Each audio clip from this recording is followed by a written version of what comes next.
SEO versus conversions. Search engine optimization, or SEO, is all about getting your site ranked higher in the search engines, especially Google. There are various strategies that can help you rank higher, both on-site and off-site. But no matter how high your site ranks and how much traffic you get from the search engines, you're going to need to convert those visitors if you want to generate any revenue with your site. And by convert those visitors, we mean convince them to take whatever action it is you want them to take.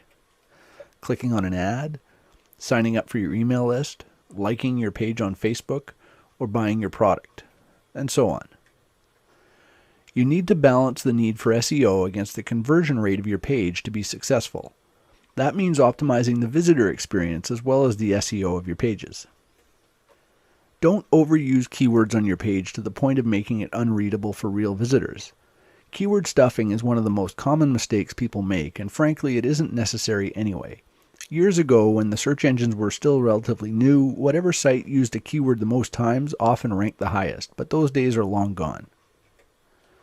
It's also a good idea to include things that make your site more sticky, like video and audio content. A sticky site simply means your visitors stay longer, and these types of content will help. The search engines can identify when someone clicks on your site and then goes back and clicks on a different one. If that happens too much, it's quite likely that it will impact your ranking, and not in a good way. So adding things that keep people engaged can ultimately help both your conversions and your SEO. You can also look at the conversion process as a multi-step strategy. The page that your visitors land on when they click on your site in the search results could be the first step in the process, perhaps convincing them to opt into your email list or click through to another page on your site. Once you get them beyond the initial page, you can focus much more on the conversion aspect and less on SEO, since it doesn't matter how high those pages rank or if they do at all. The only page that needs to rank highly is the landing page they hit when they first click through. Is Google the only search engine that matters? When people talk about SEO and natural search traffic, they're generally referring to Google. It gets the largest percentage of search traffic out of the major search engines, but should you focus purely on Google or spread your efforts out across all the different search engines? Google has held roughly 65% of the overall market share for search pretty consistently for the last year or more. Yahoo and Bing, the two main competitors, are both under 20%. On the surface, this would indicate that you should focus on Google for your search traffic. Those numbers don't tell the whole story, however. The search market share can vary from one market to another. It's not a hard and fast rule, but in general, Google tends to be used by searchers who are more tech savvy. So in markets that have more technical users, Google's market share can be high, even higher than the overall numbers. But in less technical markets, Bing and Yahoo often have higher shares than they do overall. This is particularly true for Bing because it's the default search engine for Windows users. There are a lot of people who just use whatever's included by default, so they use Bing. Another factor that you should consider is that putting all your eggs in one basket is never a good idea. Google is notoriously fickle when it comes to changing things, and even if your site is ranking well today, there's no guarantee it will continue. One little change in Google's algorithm could cause your rankings to plunge. If you focus on Bing and Yahoo to some degree at least, you'll have alternative sources of traffic if that ever happens. It's also important to consider some of the changes that have happened on the internet over the last couple of years. Sites like Facebook and Twitter have become extremely popular, and many people spend a large percentage of their time on them, particularly on Facebook. While these sites aren't search engines, they can still be very effective for driving traffic to your websites. And because they're harder to game due to their social nature, they're being used as a ranking factor by the search engines. By focusing some of your efforts on these sites, you can get the benefits in Google and other search engines while still diversifying your traffic strategy somewhat. How to maximize SEO without turning away human visitors. SEO is all about the search engines, structuring your pages and links to get the most value in the eyes of the search engine algorithms. But getting high rankings is only half the process. Once you get ranked, it's real humans who visit your site. If you over-optimize your site, you can wind up with something that doesn't really help those visitors. In this article, we're going to look at some ways that you can accomplish both. The first thing to remember is that ultimately your site needs to be valuable to human visitors. The search engine spiders aren't going to make you any money, real people are. That means you need to be sure that the content is useful to the people who land on your site. If your pages are stuffed full of keywords and the content is barely readable, people aren't going to stick around for very long. They'll just go back and find another site that provides more value. Always write with real visitors in mind. Yes, you should optimize your pages for their primary keywords, but never at the expense of readability. Generally, you don't want to go any higher than 2% keyword density. That means you should use your keyword no more than twice for every 100 words of content, and maybe only once. Another factor in convincing people to visit your site is your title and meta description tags. The title tag is one of the most powerful parts of your page as far as SEO is concerned, so you definitely want to include your keyword in it. But most of the search engines also use that title tag as the title of your page in the search results, and they often use the meta description tag as the snippet of content that gets displayed in the search results. So make sure your title and description have a good call to action to convince searchers to click through. If your title and description tags are well written, you can often get more clicks in the second or third position in the search results than a site ranked at number 1 but with a poor title and/or description tag. And getting more clicks in the search results could ultimately help your site outrank the top results, since it's quite possible that the search engine algorithms take this factor into account. Should you automate your backlinking strategy? Automation is one of the things that most internet marketers are looking for. If you can automate a task, particularly a repetitive, time-consuming one, it can free up your time for other things. In this article, we're going to look at some of the pros and cons of automating your backlink building. There are a number of ways to automate your backlinks, some totally automated and others just partially so. Article submission services or applications, blog commenting applications, blog network posting, and automated link exchanges. By automating these things, you can generate backlinks on an ongoing basis without having to constantly go searching for new places to link from. The biggest drawback to these automated services is the fact that they tend to generate links from places that aren't necessarily all that valuable. Take blog networks, for example. There are a number of services, both free and paid, that have a number of blogs where you can post with backlinks to your site. Some of them will take one article you submit and post it to multiple sites, sometimes even spinning the article in the process. But many of the sites it gets posted to may have little or no value. They're often set up purely to accept these free articles, and they have no page rank and may not even be fully indexed in the search engines. Those type of links really don't give you much value. In most cases, you can choose any two of these three things: low cost, easy, and high quality. High quality links that are easy to build will cost you more money. Easy to build links that don't cost much won't be very high quality, and high quality links that don't cost much will be harder to build. Automated backlink building is often best used as one part of a larger strategy. You should continue building higher quality backlinks even though they take more time and effort, and use the automated services to supplement those links. You can even use the automated backlinking methods to build links to the pages where you're manually building links. For example, if you used article marketing as one backlinking strategy, use the automated systems to build links to your articles once they go live on the article directories. This will help increase the value of the links that point from your articles back to your own website. Getting the most SEO bang for your buck from your content. There's a common saying in internet marketing: content is king. This means that good content is ultimately the most important thing, since without it you're going to be hard-pressed to convince your visitors to take whatever action it is you want them to take once they reach your site. In this article, we're going to look at some ways that you can get more leverage from your content. Let's face it, creating content can be challenging. Whether you're writing articles, making videos, designing images, or creating any other type of content, you're probably going to be faced with writer's block at some point or another. One way to minimize this problem is to get more mileage out of the content you already have.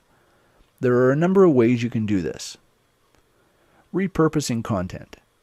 One of the most effective ways to stretch your content is to repurpose it into different formats. If you have an article on your website, you could record an audio version or create a video with a PowerPoint presentation.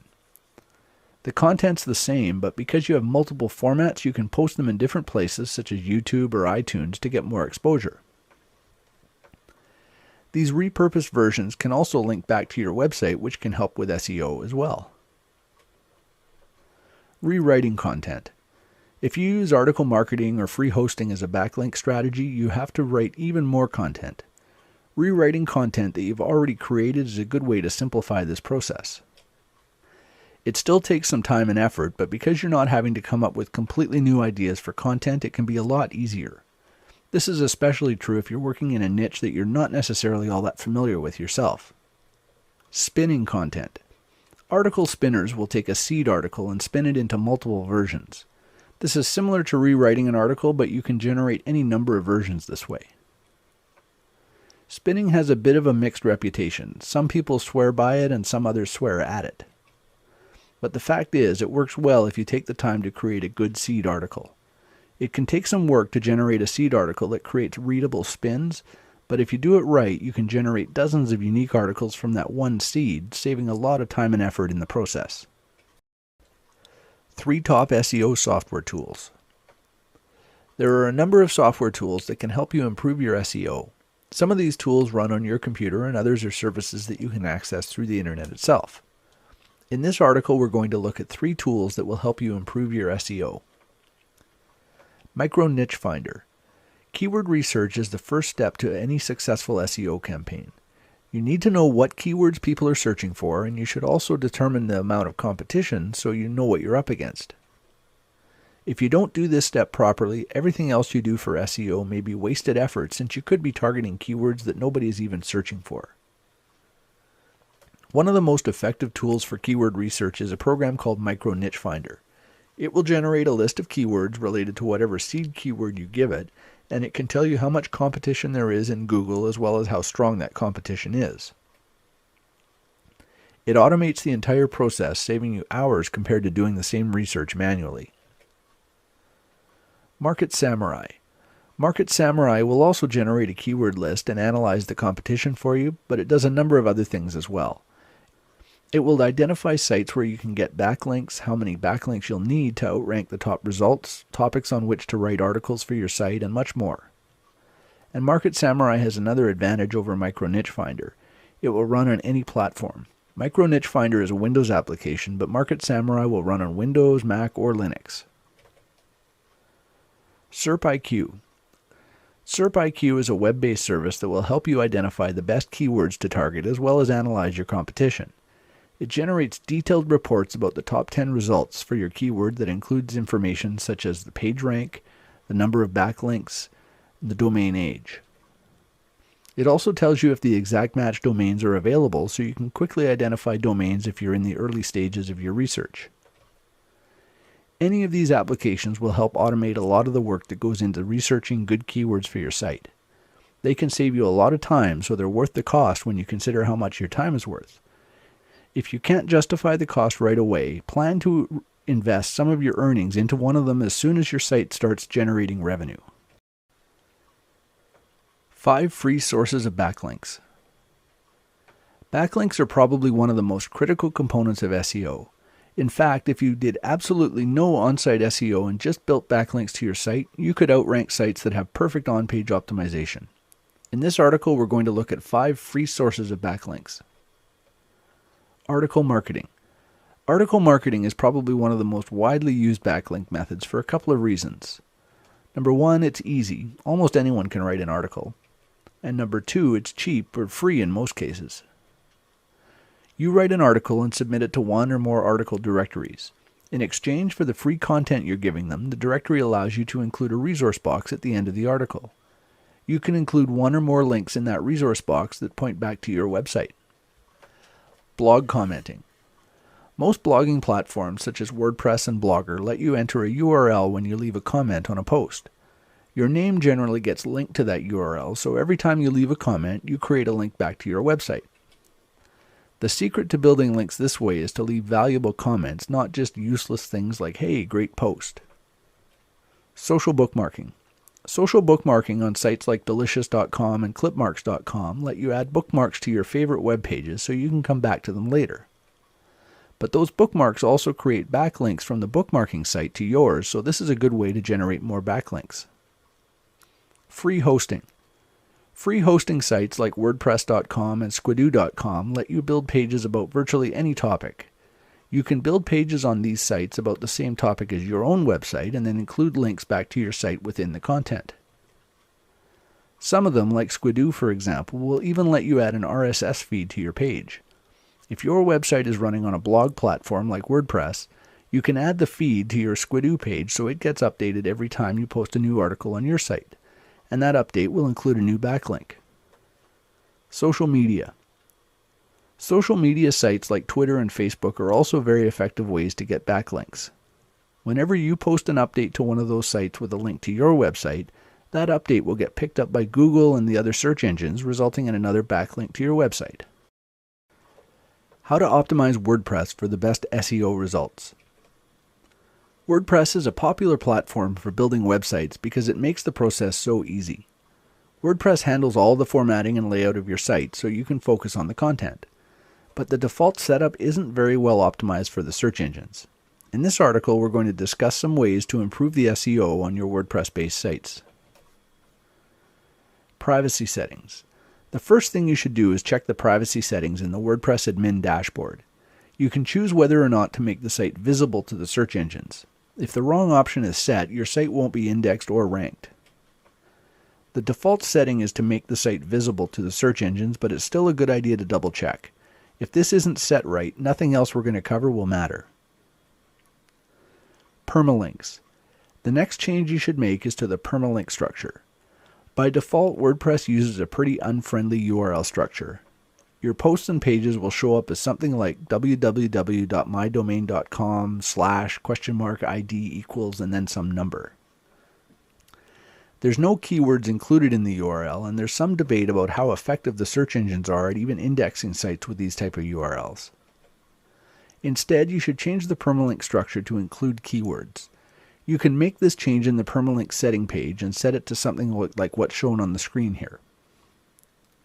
This will use the title of your post as the URL for the page. For example, if your post title is My First Post, the URL would be mydomain.com/myfirstpost. This will ensure that you get the keywords in your URL, assuming that you use them in the post title. SEO plugins. Another important step to improving the SEO on your site is installing an SEO WordPress plugin. There are several of them available, but the most commonly used plugin is called All-in-One SEO. This plugin will optimize the HTML tags on each page, title tag, meta tags, and so on, using the post title and the content of the post itself. You can override these settings manually if you want to really optimize each page, but even the default settings are a huge improvement over the default setup for WordPress. And take note, some premium themes, such as Thesis, have SEO features built into them. If you're using one of these themes, there's no need to install a plugin. In fact, doing so can cause conflicts between the theme SEO and the plugin SEO, so you're better to leave it up to the theme in this case.